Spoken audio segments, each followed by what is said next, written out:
The first thing you hear is the ocean, too loud, too close, and then her voice, barely steady, right behind you. If no one comes, will you stay with me? That question didn't belong on a deserted island, and it definitely didn't belong coming from my boss. Before we go any further, if you love emotional stories that pull you in and don't let go, hit like, subscribe to the channel, and stay with us until the very end, because what happened next changed both of our lives forever. I never imagined my career would strand me on an island. One minute, we were on a small charter plane heading to a corporate retreat, the kind meant to build trust and align vision. The next, turbulence hit like an angry fist, the engine screamed, and everything went white. When I woke up, sand was stuck to my cheek, my mouth tasted like salt and smoke, and the sun burned overhead with no mercy. For a moment, I thought I was alone. Then I heard coughing. Controlled, restrained coughing. That was her. Elena Ross. CEO. My boss. At work, Elena was untouchable. Sharp suits, sharper mind, the kind of woman who could silence a room with a glance. She never raised her voice, never wasted words. Seeing her now, hair tangled, blazer torn, barefoot and shaken, felt like seeing a storm without clouds. We stared at each other, the unspoken reality settling between us. We were alive. And we were alone. The first hours were survival. We checked for injuries, took stock of what had washed ashore, and followed the shoreline looking for wreckage or signs of rescue. We found nothing useful: no radio, no flare, just debris and the cruel openness of the sea. Elena kept moving, issuing plans even when her voice trembled. I followed, partly out of habit, partly because someone had to.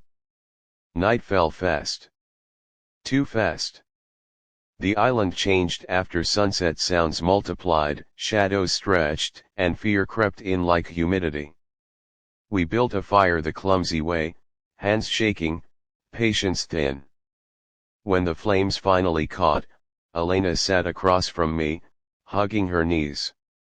For the first time, she looked small. "I've never been this powerless," she said quietly, eyes on the fire. I didn't answer right away. I didn't know how. At work, she was the one with answers. Here, none of us had any. Days blurred together. We rationed coconuts, learned to catch fish, argued about whether to explore deeper into the island. The boss-employee line didn't vanish overnight. She still tried to lead, and I still bristled at times, especially when exhaustion made everything raw. One night, after a failed attempt to signal a passing ship, she snapped at me. I snapped back. Words flew sharper than either of us intended. "You don't get to talk to me like that," she said, standing tall despite the fear in her eyes. "I don't get to pretend you're invincible anymore," I replied. The silence afterward was heavy, thick with regret. That night, the storm came. Rain slammed down, wind tore at our shelter, and thunder cracked so close it felt personal. Elena woke screaming from a nightmare, breath ragged, hands shaking. Without thinking, I pulled her closer, shielding her from the worst of the rain. She didn't push me away. She clung to my shirt like the island itself was trying to steal her. When the storm passed, she didn't move. Her voice came out as a whisper, fragile and honest in a way I'd never heard before. "If no one comes," she said, "will you stay with me?" It wasn't a romantic question. Not then. It was a human one. A question born from fear and loneliness.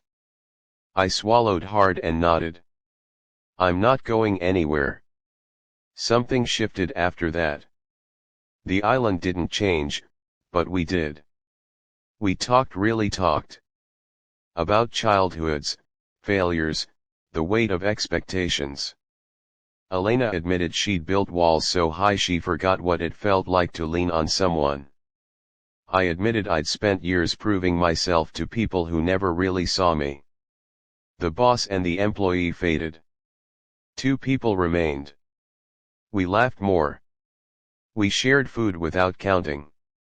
When she cut her foot on coral, I carried her back to camp, her arm around my shoulders, her trust heavier than her weight.